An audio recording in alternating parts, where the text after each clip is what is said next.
Bonsoir à toutes et à tous, bienvenue dans ce journal. Voici les titres de cette édition. Ce jeudi, le projet de loi portant recomposition de la commission électorale indépendante a été adopté par la commission des affaires générales et institutionnelles de l'Assemblée générale. La nouvelle CEI se composera de 15 membres pour la commission centrale, 7 pour les membres du bureau et les 7 autres pour chacune des commissions locales. Les 10 meilleurs élèves de Côte d'Ivoire partent en séjour éducatif en France, des vacances éducatives offertes par la fondation Children of Africa, présidée par la première dame de Côte d'Ivoire, Dominique Ouattara. Ce jeudi a eu lieu la cérémonie de départ.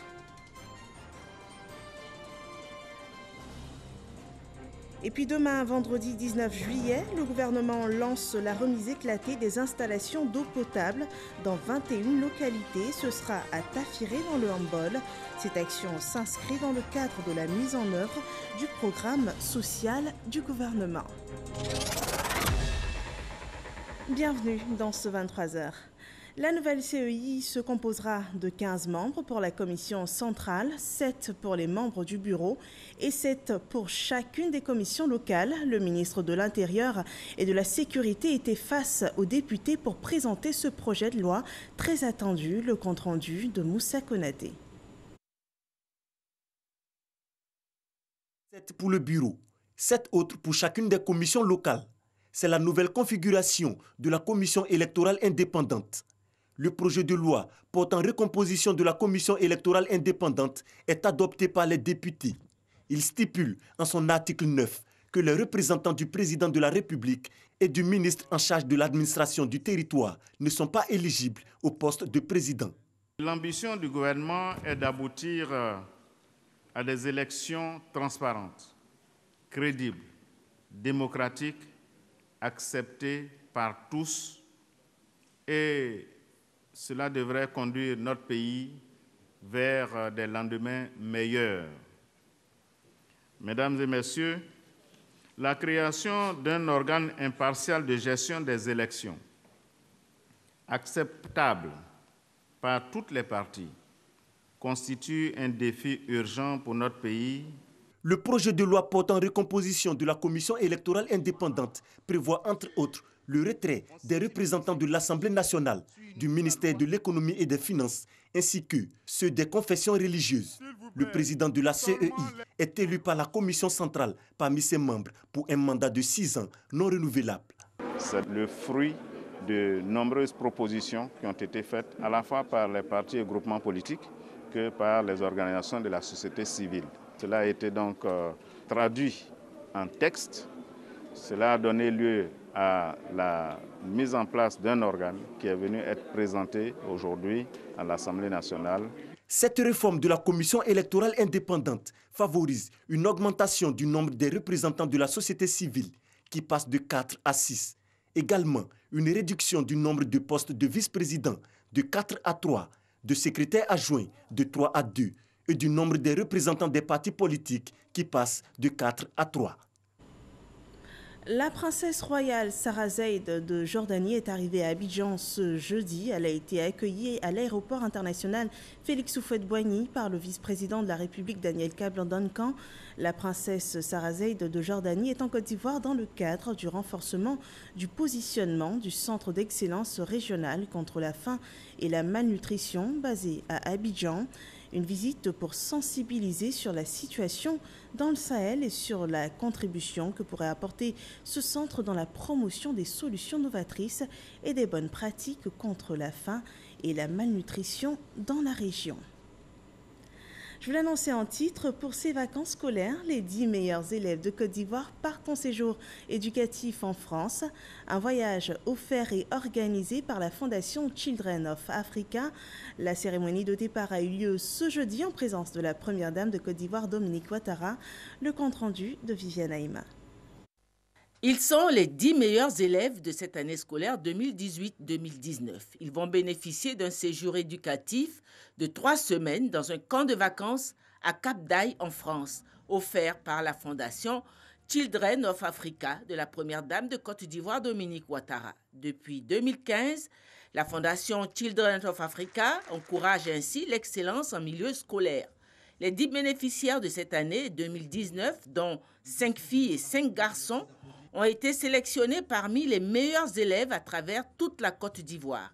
Ils viennent de Daoukro, Diabo, Zienoula, Touba, Guimbé, Abobo, Yopougon, Cocody. Je ne m'attendais pas du tout à ça. Être dans une ville comme Diabo et puis pour la première fois aller en France, vraiment, j'ai été très heureux.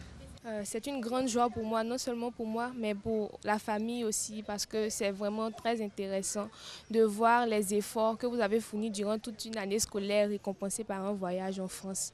C'est ma première fois de partir en France, donc je suis très content, très joyeux. Je remercie vraiment la Première Dame et tous les ministres qui ont permis vraiment de nous offrir ce voyage. Ce jeudi 18 juillet a eu lieu la cérémonie de départ pour le camp de vacances en France, en présence de la Première Dame de Côte d'Ivoire, présidente fondatrice de Children of Africa, Dominique Ouattara, initiatrice de cette récompense aux meilleurs élèves de Côte d'Ivoire, en présence aussi des membres du gouvernement, de l'ambassadeur de France en Côte d'Ivoire et en présence aussi de l'administrateur et secrétaire général de l'association Cité Club Universitaire, partenaire dans l'organisation de ce séjour éducatif.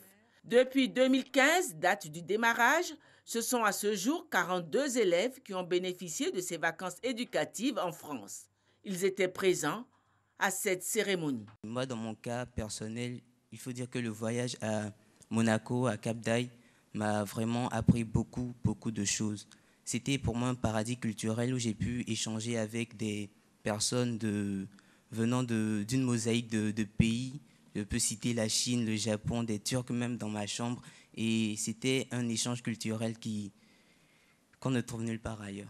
Présents également les parents des bénéficiaires. Ils étaient tout aussi heureux que leurs enfants. Merci maman pour cette initiative qui nous honore et nous donne l'opportunité unique de découvrir un centre de vacances tout particulier. Ces vacances généreusement offertes sont pour nous un signal fort d'encouragement pour nous surpasser dans le travail. Nous vous promettons de continuer à exceller partout où nous irons. Quand le directeur du collège Notre-Dame, Nabadiankouté, m'a appelé pour dire « Ah, monsieur Akenya, votre fille est sélectionnée pour un séjour éducatif en France. » J'avais ressenti une joie, tenté un peu d'angoisse, parce que dans quelles conditions et comment ça va se faire. Le séjour s'est bien passé. Ça a été pour ces enfants une ouverture d'esprit. Elle est venue avec une amélioration dans son anglais, vraiment très épanouie.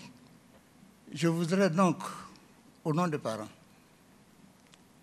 dire notre gratitude aux membres de la Fondation Children of Africa et notamment à sa présidente, Madame la Première Dame, Dominique Ouattara.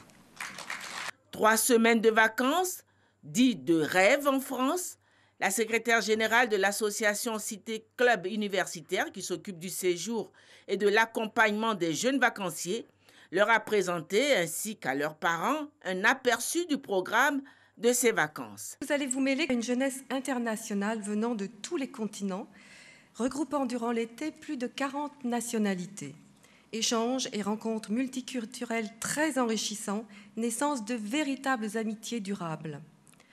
Vos journées, les matinées de la première semaine, sont consacrées à l'apprentissage de la natation.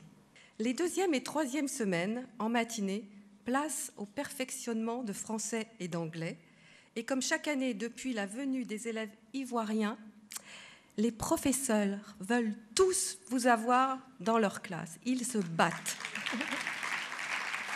Effectivement, vos prédécesseurs, sans exception, ont laissé un souvenir extraordinaire de sérieux, d'écoute, de soif d'apprendre, de gentillesse et de respect, de très belle éducation. Ministre de tutelle, la ministre de l'Éducation nationale, Kandia Camara, a marqué la totale adhésion du gouvernement à cette initiative de la Fondation Children of Africa. La colonie de vacances à Cap d'Aille en France, à laquelle participeront nos 10 meilleurs élèves grâce à votre fondation, Madame la Première Dame, rappelle à souhait la primauté que nous accordons aux valeurs d'excellence et de mérite au sein de notre école. Notre conviction, et nous tenons à la matérialiser en actes concrets, c'est que l'école doit être le lieu où le citoyen de demain intériorise les normes morales et civiques qui en feront un citoyen modèle. La première dame de Côte d'Ivoire a pour sa part félicité les 10 nouveaux sélectionnés, les invitant à poursuivre dans la voie de l'excellence. Chers enfants, grâce à votre travail et à vos efforts, vous avez été sélectionnés parmi les meilleurs élèves de Côte d'Ivoire et vous pouvez en être fiers. Ce voyage a non seulement pour but de récompenser vos efforts et de vous témoigner toute notre fierté, mais également d'encourager l'excellence grâce à laquelle tous les rêves deviennent possibles. Après l'effort, la récompense, avant de prendre l'avion pour les vacances de rêve en France, les sélectionnés ont aussi eu la joie d'esquisser des pas de danse avec leurs artistes préférés, Serge Beno et Kérosène DJ. Le parc Dominique Ouattara, situé à la Riviera 3 dans la commune de Cocody, est en fin de travaux. Dans 2 semaines, l'ouvrage sera livré. C'est l'annonce faite ce jeudi par le ministre de l'Équipement et de l'Entretien routier, le ministre Amédée Kofi, suite à une visite de terrain. Cet espace de loisirs construit sur une superficie de 11 000 m² comprend des aires de jeux pour enfants, un terrain de sport polyvalent et des sites d'animation culturelle. Francis Boifo. Parc Dominique Ouattara, Riviera 3, commune de Cocody. Les travaux s'achèvent dans 2 semaines. Quand il sera opérationnel, il va accueillir des enfants, des jeunes et des acteurs du monde culturel, selon le ministre de l'Équipement et de l'Entretien routier, après une visite de terrain. Ce très beau parc qui est sur un peu plus d'1 hectare, qui est conçu avec un ensemble de jeux, donc du skateboard, des terrains de maracana, des aires de jeu pour les enfants, des circuits où on peut s'asseoir avec de l'eau qui circule tout autour, avec une fontaine au carrefour, avec des jets d'eau qui montent autour de 12 mètres. Et donc ça sera une très grande première en Côte d'Ivoire et nous sommes venus, nous avons visité le chantier et nous repartons très satisfaits. Le président de la République est très sensible à tout ce qui peut permettre aux Ivoiriens de s'égayer et je pense que le modèle de ce site pourrait donc être dupliqué ailleurs. Les travaux du parc Dominique Ouattara et de la fontaine Jacques Prévert sont financés dans le cadre du projet de renaissance des infrastructures de Côte d'Ivoire, PRICI. Parlons à présent du programme social du gouvernement, le projet Eau pour tous, un pan du vaste programme gouvernemental. Ce projet concerne la réhabilitation de 21 000 pompes à motricité humaine sur toute l'étendue du territoire national. Le gouvernement lance demain la remise éclatée de ces installations d'eau potable dans 21 localités et ce sera à Tafiré dans le Hambol. La construction des 21 châteaux qui seront réceptionnés demain a coûté 20 milliards de francs CFA à l'État de Côte d'Ivoire. Dans ce reportage de Francis Boifo, le ministre de l'Hydraulique revient sur le programme Eau pour tous. On regarde. Après les villages où plusieurs pompes à motricité humaine ont été réhabilitées, le gouvernement s'apprête à soulager les populations des zones semi-urbaines. C'est-à-dire les localités qui ont des populations qui oscillent entre 5 000 à 6 000 habitants. Nous allons remettre 21 châteaux d'eau qui vont permettre aux populations d'avoir accès à l'eau potable. Ce programme que nous avons lancé, grâce à la sollicitude du chef de l'État, nous a coûté 20 milliards de francs CFA. La cérémonie officielle de remise des installations d'eau potable par les membres du gouvernement est prévue demain en présence du Premier ministre Amadou Gon Coulibaly à Tafiré, dans la région du Hambol. Pour le ministre de l'Hydraulique, le programme Eau pour tous cible également les populations en milieu urbain. Sur les 520 sous-préfectures, 220 n'ont pas de château d'eau. D'ici le mois de septembre, nous allons lancer un 3e programme qui va consister à doter ces sous-préfectures des châteaux d'eau. L'UNESCO demande à ce que toutes les nations prennent toutes les dispositions pour ne laisser personne de côté dans le cadre de la desserte en eau potable. Et le président de la République, en s'adossant à cette maxime de l'UNESCO, nous a demandé de faire en sorte que, en Côte d'Ivoire, tout le monde puisse avoir de l'eau. Le programme Eau pour tous devrait porter le taux de couverture nationale en eau potable à 95% d'ici à 2020, contre 68% actuellement. Une autre action sociale, ce jeudi au CHU de Trècheville, le centre hospitalier a reçu du matériel médical de la part de l'ambassade d'Afrique du Sud en Côte d'Ivoire, un don d'une valeur de 7 200 000 francs CFA. C'était à l'occasion de la célébration de la 10e journée Nelson Mandela. L'AMGEFSI veut s'associer à la CMU, la couverture maladie universelle. Il s'agira pour les deux systèmes d'assurance de mutualiser les cotisations des fonctionnaires et agents de l'État, qu'ils soient en activité ou à la retraite, le tout dans le but de garantir une meilleure prise en charge médicale des mutualistes. Écoutons cette déclaration du président du conseil d'administration de l'AMGEFSI, Mesma Komoé. À compter du 1er octobre 2019, la couverture maladie universelle et la complémentarité obligatoire avec la MUGEFSI, la mutuelle générale des fonctionnaires et agents de l'État de Côte d'Ivoire, seront effectives. Cela se traduira par une mutualisation des cotisations des fonctionnaires et agents de l'État. Les cotisations des fonctionnaires et agents de l'État ont été mutualisées. Ainsi, les cotisations de la CMU des mutualistes ainsi que leurs ayants droit seront supportés par les cotisations du régime de base maladie de la MUGEFSI et le reliquat servira à offrir un régime complémentaire obligatoire. Mais aujourd'hui, sans l'accroissement de ses ressources, la MUGEFSI serait dans l'incapacité de répondre aux attentes de ses adhérents. Face à cette situation, le gouvernement s'est engagé pour le paiement d'une part patronale, une initiative saluée par les mutualistes. En effet, le gouvernement, au cours du Conseil des ministres tenu le 17 juillet 2019, décide de payer 50% des cotisations des fonctionnaires et agents de l'État de Côte d'Ivoire, ainsi que celles de leurs ayants droit, et décide aussi de supporter les montants des cotisations des 3 mois de carence. Face à cette sollicitude constante vis-à-vis des fonctionnaires et agents de l'État de Côte d'Ivoire, il est de notre devoir de traduire toute notre reconnaissance. Reconnaissance à l'État, avec à sa tête le président de la République, son Excellence Alassane Ouattara, pour cet acte d'une grande portée sociale.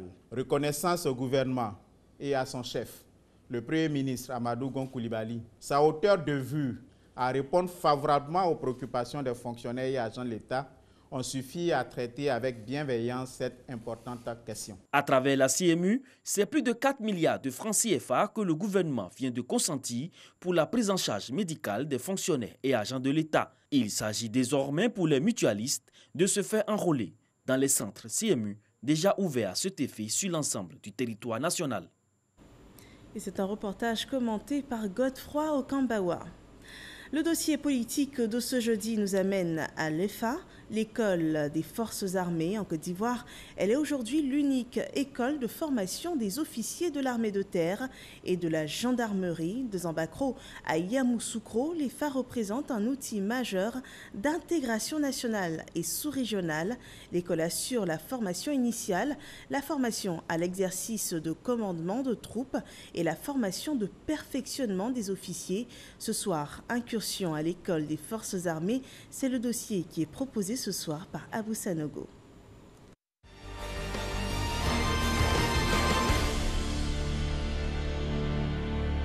Une marche-course commando, appelée aussi TAP, qui consiste à parcourir une distance de 8 km en moins d'une heure avec une charge de 11 kg sur des différents terrains accidentés.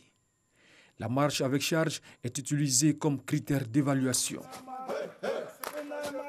Un parcours d'obstacles ou parcours du combattant. Une épreuve qui sert à évaluer les capacités physiques des jeunes officiers. Ils doivent être endurants durant toutes les activités que le métier des armes exige. Ici, on forme les officiers de tous les corps militaires et de la gendarmerie nationale à l'exercice du commandement. Nous sommes à l'EFA, l'école des forces armées de Zambakro.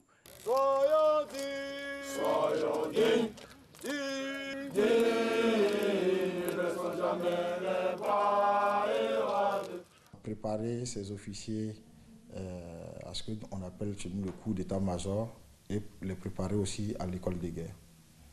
Mais l'école aussi se charge de former les chefs de corps, c'est-à-dire tous ceux qui commandent les camps, à occuper leurs fonctions. L'unique école de formation des officiers, véritable outil d'intégration nationale et sous-régionale, forme des jeunes issus d'un recrutement direct et semi-direct. Tout Ivoirien ayant une licence et 26 ans à l'année du concours, ou au-delà d'une licence, qui jusqu'à 28 ans à l'année du concours, peut être candidat. Il y a aussi un recrutement qui est fait par voie professionnelle, c'est-à-dire des gens qui sont déjà dans l'armée, des sous-officiers ou des militaires du rang qui sont déjà dans l'armée, qui remplissent les conditions physiques et intellectuelles, qui passent aussi le concours. Nous recevons aussi les médecins élèves officiers qui ont déjà un doctorat en médecine, et eux, ils vont jusqu'à 30 ans pour pouvoir passer le concours. Ça leur permet de leur donner les bases de la chose militaire avant qu'ils deviennent des médecins militaires. Ici, des stagiaires en salle de cours avec leur instructeur. Ces cours-là sont là pour réglementer plus ou moins leurs actes et leurs comportements en temps de guerre. Ainsi, si nous vous les donnons à ce stade, c'est dire qu'au sortir d'ici, vous serez des hommes de guerre, vous serez des hommes et des meneurs d'hommes. Du pôle d'enseignement supérieur militaire à la formation initiale de l'officier, rien n'est négligé. En preuve, l'élite militaire bénéficie désormais de conditions idoines pour la formation opérationnelle et intellectuelle. Nous avons bénéficié d'un bâtiment pour la troupe, de la piscine, d'un campus pour les élèves officiers de deuxième année, d'un campus pour les élèves du cours d'application qui leur permet la partie hébergement et carrément les salles de cours et une partie administrative. Les meilleures conditions d'hébergement de la troupe donnent le moral pour faire un meilleur soutien à la formation des élèves. À l'EFA, les officiers sont bien formés. Ce va être des officiers qui vont être amenés à servir dans différents domaines, et puis ils vont très certainement intervenir à l'international, sans doute dans le cadre de l'ONU. Nous, on s'attache à mettre en place une formation qui tire les jeunes vers le haut. Nous sommes satisfaits du niveau qu'ils ont atteint et nous pensons qu'ils pourront donner le meilleur qu'on attend d'eux. Par ailleurs, les élèves officiers ont bénéficié de stages en dehors de leur école. Un stage nautique à la base Navada Djaké et une formation au sol au 1er bataillon de commandos parachutistes d'Akwedo. La formation nautique, c'est pour les aguerrir, pour leur apprendre aussi les rudiments du combat en zone lagunaire. La formation au sol pour le brevet para, c'est plus pour l'aguerrissement. 3 grandes entités composent l'école des forces armées. D'abord, la division de formation des officiers chargée de la formation des élèves officiers et des médecins élèves. Nous avons donc l'aspect purement technique et tactique qui est donc tous les savoir-faire, toutes les connaissances à leur apporter pour qu'ils puissent tenir efficacement et avec compétence leur métier d'officier. Ensuite, la division d'application des officiers chargés de la formation des sous-lieutenants au cours d'application d'infanterie. Il y a le combat en jungle, il y a le combat en savane, il y a le combat en zone urbaine, il y a aussi la formation au sol. Et enfin, la division du perfectionnement des officiers chargés de la formation des lieutenants anciens et des capitaines au cours de futurs commandants d'unité. Après leur formation ici, ils doivent pouvoir tenir des postes en état-major qui soient organiques ou tactiques, qui leur permettent de pouvoir interagir dans un état-major, qu'il soit national ou international. L'école des forces armées de Zambakro prépare une triple cérémonie. C'est d'abord le baptême de la 50e promotion. C'est aussi la remise de galons des élèves officiers d'actifs de deuxième année qui deviendront donc des sous-lieutenants. Et c'est la remise de galons de lieutenants, des médecins élèves officiers qui sont au nombre de 9. Quelles sont les perspectives de l'EFA? De la formation initiale, de la formation complémentaire des officiers, de la formation au cours d'état-major, de la préparation à l'école de guerre, devenir assez rapidement une vraie académie militaire avec vraiment toutes ses composantes. Une infrastructure en état et entretenue, une ressource humaine en encadrement motivé, un équipement et un renforcement de moyens pédagogiques en cours sont entre autres les atouts de l'école des forces armées des Zambakro, qui depuis 1963 a formé plusieurs officiers ivoiriens et de la sous-région. On en a appris en tout cas sur l'EFA. L'école d'ailleurs se prépare en ce moment pour la double cérémonie de baptême de la 50e promotion d'élèves officiers et la remise d'épaulettes à la 49e promotion d'élèves officiers. Une double cérémonie qui aura lieu demain vendredi 19 juillet. Parlons d'environnement à présent. À New York, aux États-Unis, la Côte d'Ivoire s'engage à produire sa première revue nationale volontaire de mise en œuvre des objectifs de développement. Un engagement pris par la voix du ministre Joseph Seka Seka, le ministre de l'Environnement et du Développement durable. C'était à l'occasion de sa participation au forum politique de haut niveau sur le développement durable. C'est un reportage de Krascando.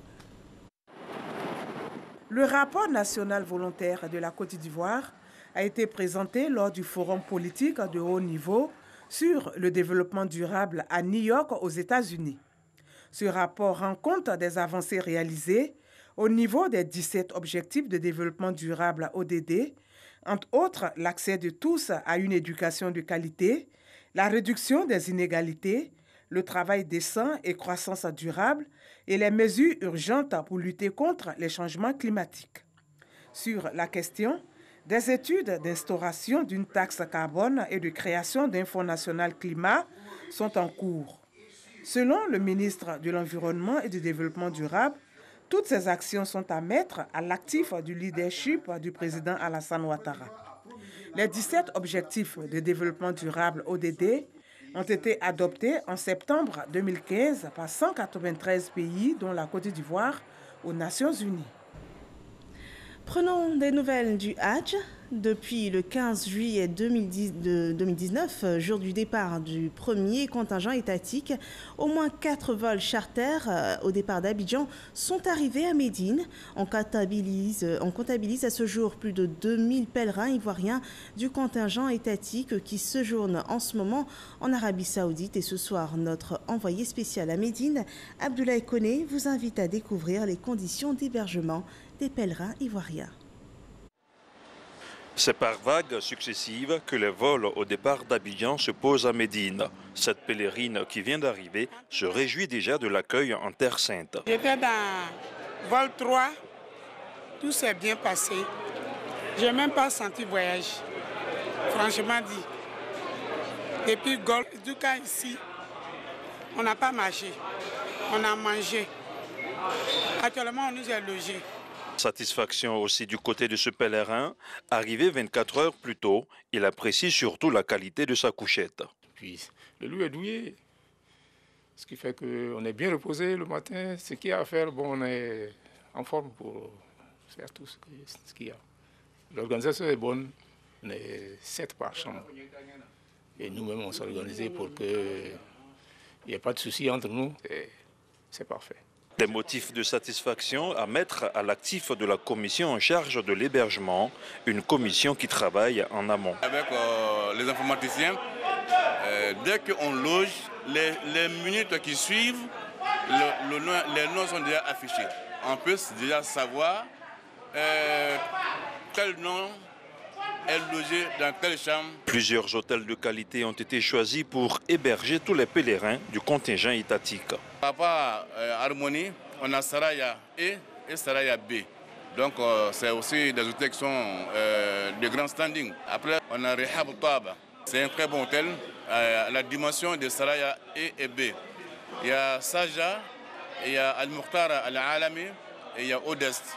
Donc voilà les hôtels dans lesquels on va loger nos 6000 pèlerins au niveau de l'État. Au total, 11 vols sont attendus à Médine, deuxième ville sainte en Arabie Saoudite après la Mecque. Les premiers pèlerins arrivés à Médine sont déjà dans l'esprit du Hadj.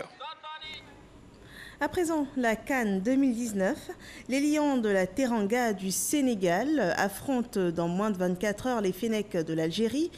C'est une première pour l'équipe du Sénégal qui, pour la première fois, arrive à ce haut niveau de la compétition pour le sacre continental de football.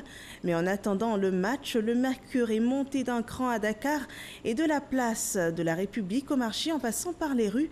La capitale sénégalaise, vous allez le voir, est déjà d'attaque pour cette finale. C'est ce que nous dit en tout cas notre envoyé spécial à Dakar, Herman Guivet. Il n'est pas l'arbitre d'un match de football, Il est juste un commerçant ambulant qui a flairé l'occasion de faire de bonnes affaires.